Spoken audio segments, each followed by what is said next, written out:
Silakan klik tombol subscribe dan aktifkan notifikasi pada tombol lonceng supaya tidak tertinggal video seputar misteri dan pembahasan menarik lainnya, dan klik tombol like juga jika sahabat menyukai video ini.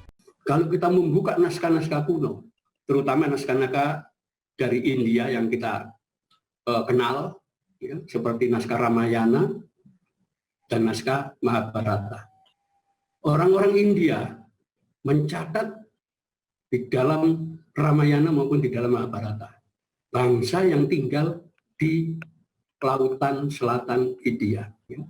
Mereka menyebut dengan nama Kalakya. Kalakya ini adalah bangsa keturunan daripada Dewi Kalaka.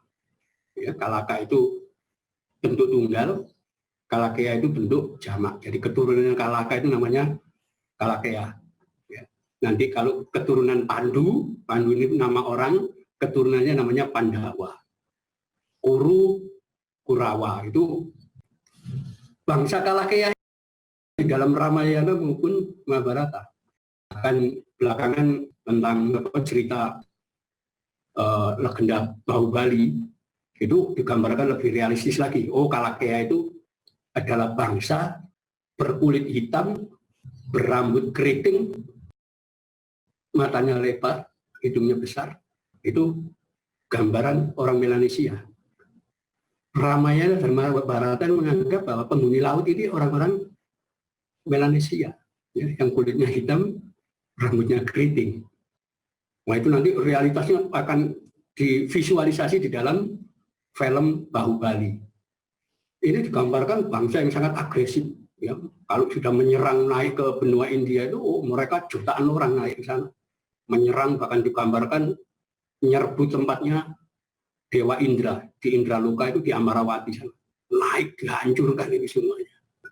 Bahkan pernah digambarkan bangsa Kalakya ini menyerang Brahma Loka, tempat persemayamannya Dewa Brahma.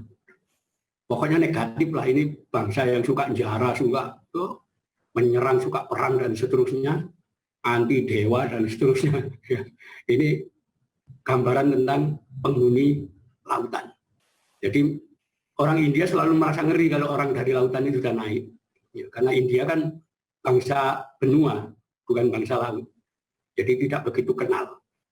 Dia hanya menyebutkan bahwa di antara raja-raja Kalakya itu, ya, ada yang namanya Paulama, ada yang namanya Raja Sagara, ya, tempat tinggalnya itu di kelihatan di Hiranyapura, ya, kota emas, ya, itu yang kadang-kadang kelihatan, kadang-kadang tidak, ya, timbul tenggelam. Jadi mereka menggambarkan laut itu sesuatu yang menakutkan. Kalau kita mempelajari ilmu antropologi fisik, kita akan menemukan bahwa zaman kuno seluruh wilayah Nusantara itu memang dihuni oleh ras Melanesia. Satu contoh, 60.000 tahun sebelum Masehi, itu pernah digali di wilayah Tulungagung, di daerah Wajak.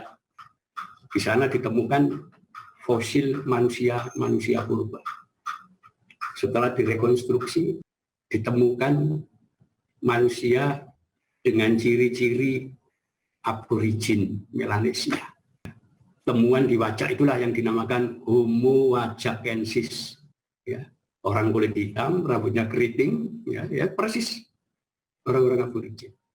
Artinya Jawa dulu pada tahun 60.000 sebelum Masehi, ya, itu sudah dihuni penduduk. Ya, saya kira pulau-pulau yang lain juga sama. Termasuk ketika Ramayana menggambarkan bagaimana penguasa laut itu namanya Varuna. Varuna ini adalah penguasa lautan, dewa lautan. Dia digambarkan orang yang kulit hitam, ya, rambutnya keriting, ya, dan dia tidak digolongkan sebagai sura, sebagai dewa, tapi sebagai asura, iblis musuhnya dewa. Karena kulitnya hitam, tapi kesaktiannya luar biasa. Ya, ini agak aneh, ya. Agak aneh, gimana ini Varuna yang kulitnya hitam, yang rambutnya keriting, itu digambarkan bukan dewa. Padahal hampir sepertiga, ya, yang namanya kitab Rig Weda. itu isinya puji-pujian dan permohonan doa kepada mitra Baruna. Jadi Baruna ini masuk ya, hampir sepertiga dari doa Rigveda itu isinya permintaan permohonan kepada Dewa Baruna yang dianggap bukan dewa itu. Itu kan aneh gitu loh. Dimandai ilmu pengetahuan agar orang jadi bijaksana macam-macam itu menghiasi seluruh Baruna. Nah, Baruna inilah yang digambarkan tinggal di Barunadipa, yaitu pulonya Baruna. Barunadipa itu adalah sebutan lama untuk Pulau Kalimantan. Nanti ada tulisan tentang Indian mythology ya, yang ditulis Donald McKinsey. Nah itu isinya menjelaskan kekuasaan Baruna di lautan. Jadi selain tinggal di Barunadipa, istananya Baruna itu namanya Barunai, di mana dinding-dinding istananya itu dihiasi dengan perhiasan permata. Ya, yang kalau kena sinar matahari, istana itu gemerlapan. Ya, kita tahu Barunadipa itu nama Kalimantan, dan Baruna itu ya nama kerajaan di Kalimantan. Dan masih berlimpah dengan berlian, itu ya Kalimantan, Pulau Berlian. Ya, jadi itulah digambarkan yang kemudian membuat Dewa Indra itu tidak suka dengan Baruna. Kenapa? Keindahan Indraloka kalah dengan istana Baruna. Itulah kemudian dikirim seorang bidadari namanya Urwasi datang ke Barunadipa menemui Baruna. Nah, dari situlah kemudian terjadi bagaimana terjadi hubungan antara Urwasi dengan Baruna. Lalu lahirlah seorang anak yang dinamai Agastya. Dia juga digambarkan seperti ayahnya, Baruna. Kulitnya hitam, rambutnya keriting, dan orangnya pendek. Ya, Agastya inilah yang kemudian pergi ke India, ke barat nagari sana, dan kemudian dia membangun Peradahi Nusantara. Ya, jadi ini dari sini kita bisa melihat, oh ternyata dulu Kepulauan Nusantara ini hunian orang-orang Melanesia semua. Jadi antara Jawa, ya, Bali, Nusa Tenggara Barat, Nusa Tenggara Timur, sampai Australia itu satu ras. Kulit hitam semua. Ya, itu sebabnya raja-raja di Jawa itu juga tidak merasa terputus dengan leluhurnya, yaitu orang-orang kulit hitam. Jadi karena di Jawa itu sangat menghormati leluhur. Itulah dalam teori antropologi fisik, kita akan melihat bahwa 4.000 tahun sebelum Masehi, ya, sampai tahun 2000 sebelum Masehi terjadi gelombang. Masuknya ras Austronesia dari Asia ke Kepulauan Nusantara. Ya, identitas ras Austronesia ini identitas Mongolit, yaitu kulitnya kuning, rambutnya lurus, matanya sipit, hidungnya kecil. Mereka yang bergerak masuk ke Kepulauan Nusantara. Nah, rupanya dari situlah ya nanti akan lahir ras baru, yaitu ras yang dikenal dalam antropologi fisik, ras Austro-Melanesia, yaitu ras yang tidak hitam, tidak kuning, tapi coklat.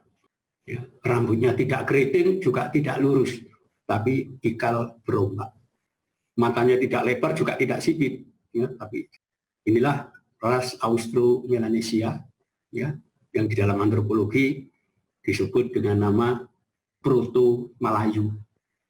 Ya, nanti ada gelombang berikutnya datang, itu adalah gelombang Austronesia berikutnya. Lahirlah golongan Deutero-Melayu, yang itu menunjukkan hubungan antara ras kulit hitam dan ras kulit kuning. Nah nanti baik Proto-Melayu maupun Deutero-Melayu itu menunjukkan bahwa mereka itu adalah punya hubungan dengan Austronesian, ya, orang-orang Mongolit itu dengan penanda bayi yang lahir dari kalangan Austronesia itu. Bagian pantatnya berwarna biru. Ya. Itu pasti ada Austronesian, Mongolit. kalau sudah dewasa, bercak biru itu hilang sendiri. Nah inilah yang kemudian membentuk masyarakat di Nusantara. Sebetulnya kalau kita lihat, loh, ini berarti ada hubungan ini antara leluhur orang Melanesia dengan orang-orang Melayu ini. Nah di Jawa itu mereka mengakui leluhur kita dulu kulit hitam. Itu sebabnya dalam cerita pewayangan Jawa selalu dimunculkan leluhur yang lebih hebat ya, dibanding dewa-dewa. Ya Pak, ya tokoh kulit hitam Punokawan itu, Semar, Bagong, Petruk, itu adalah gambaran leluhur zaman dulu. Ya. Di mana orang-orang yang berkedudukan sebagai pamong, pemelihara masyarakat ini, yang di dalam masyarakat Hindu waktu itu dianggap kelompok Punokawan itu pelayan, rendah. Tapi mereka digambarkan orang-orang ini hebat. Ya. Kalau mereka sudah marah, dewa tertinggi pun kalah. Ya. Itu menunjukkan bahwa mereka leluhur kita itu kulit hitam. Nah ini ada gambaran alam bawah sadar orang-orang Jawa untuk mengakui bahwa leluhurnya kulit hitam. Itu sebabnya di dalam pewayangan Jawa, pemenang-pemenang itu orang-orang yang unggul itu selalu digambarkan kulit hitam. Silakan klik tombol subscribe dan aktifkan notifikasi pada tombol lonceng supaya tidak tertinggal video seputar misteri dan pembahasan menarik lainnya, dan klik tombol like juga jika sahabat menyukai video ini.